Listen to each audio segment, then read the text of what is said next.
Olá pessoal, bem-vindos ao nosso Abrigo no Temporal. Hoje nós vamos meditar no Salmo de número 45. Este é um salmo mais extenso, então vamos ler apenas 2 versículos.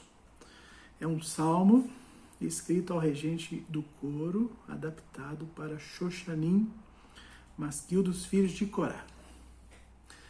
Meu coração transborda de boas palavras. Consagro ao rei o que compus. Minha língua é como a pena de um escritor habilidoso. Tu és mais formoso dos filhos dos homens. A graça se derramou dos teus lábios. Por isso Deus te abençoou para sempre.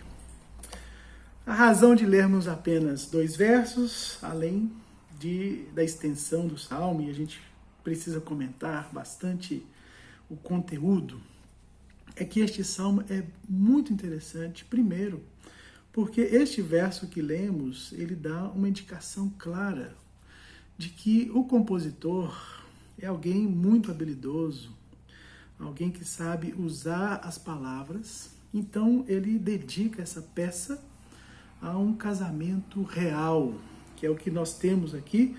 Depois você vai ler, a partir dos nossos comentários. Eu desafio que você faça a leitura do Salmo completo.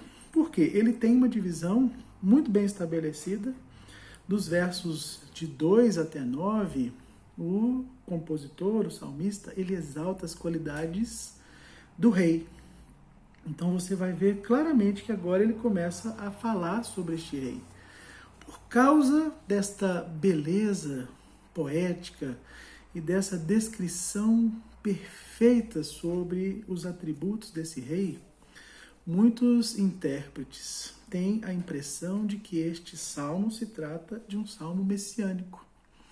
Nós já comentamos aqui algumas vezes, e isso é muito presente na literatura sapiencial e nessa literatura poética, né?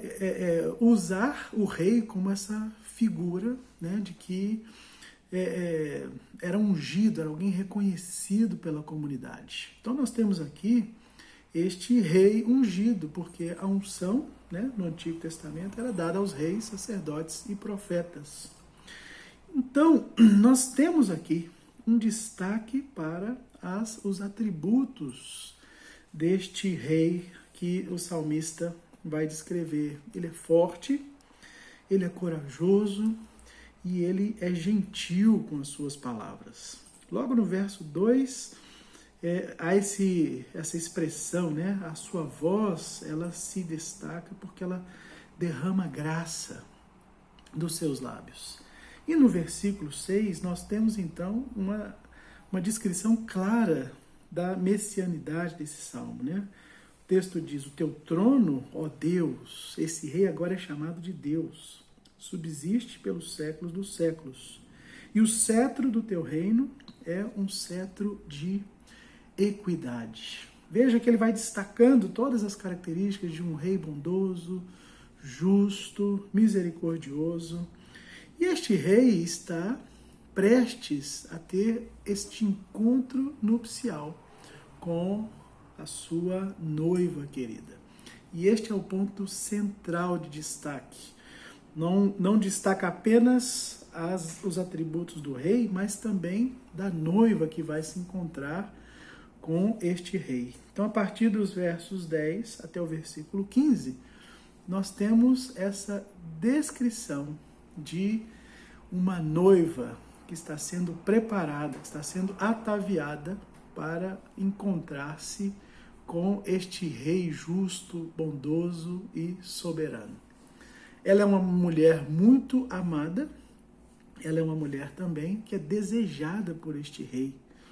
E o texto aqui, né, nos mostra que ela é estimulada a amar este rei de uma forma tão íntima e tão bonita e tão profunda que o salmista diz que ela deve, inclusive, largar, né, ou afastar-se aí do seu povo, o que pode indicar que ela seja uma mulher estrangeira, e alguns comentaristas vão dizer isso.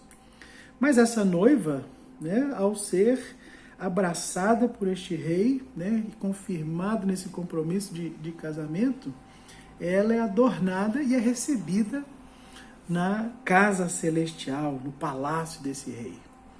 Esta é uma descrição maravilhosa de um casamento deste rei soberano com a sua amada, a sua desejada. O casamento, queridos, é a imagem mais profunda e mais utilizada nos textos sagrados para descrever a relação de Deus com o seu povo no Antigo Testamento e a relação de Jesus Cristo com a igreja no Novo Testamento. As belezas da ornamentação dos casamentos antigos são suntuosos, sempre são descritos com a beleza que nós encontramos aqui neste salmo.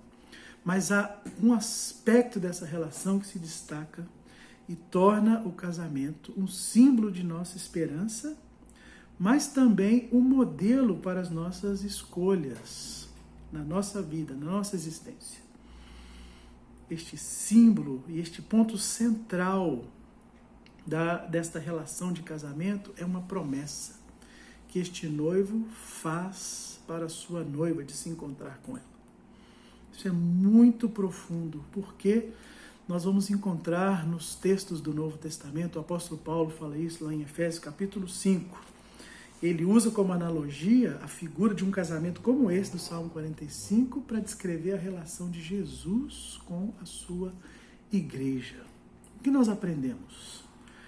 Que a promessa é tão importante que é ela que sustenta a esperança e dá a confiança necessária a nós, cristãos, de que nós receberemos de Cristo tudo aquilo que Ele prometeu por nós. Lembre-se que Jesus, nas suas últimas palavras, Ele disse aos seus discípulos que estaria indo para o Pai, preparar morada, preparar o palácio, exatamente como nós vemos aqui no Salmo 45, para receber a sua noiva.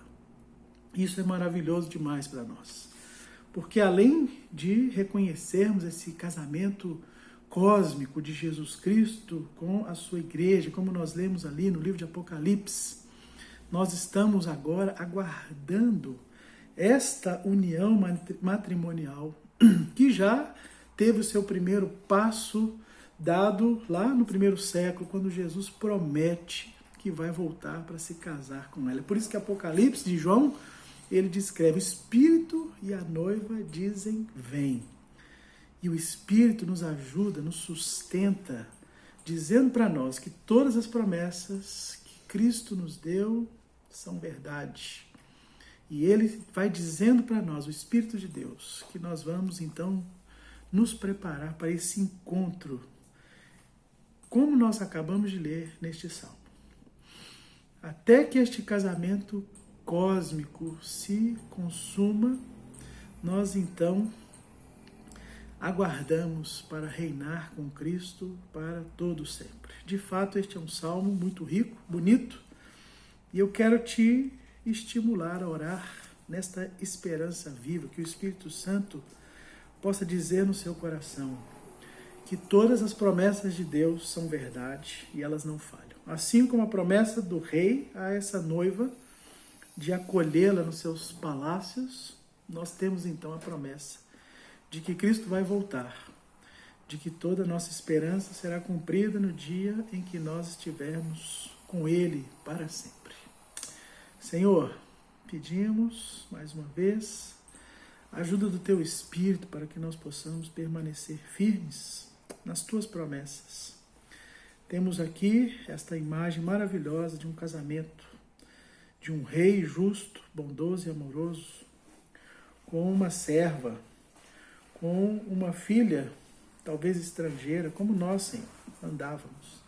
Mas queremos agora confiar que essa promessa é verdade, e se Cristo disse que prepararia morada, nós confiamos que Ele um dia virá nos buscar. Então sustenta a nossa fé e a nossa esperança até aquele dia que estaremos para sempre com Ele, reunidos e abraçados nessa relação eterna. Obrigado, Senhor. te pedimos, no nome do teu Filho. Amém.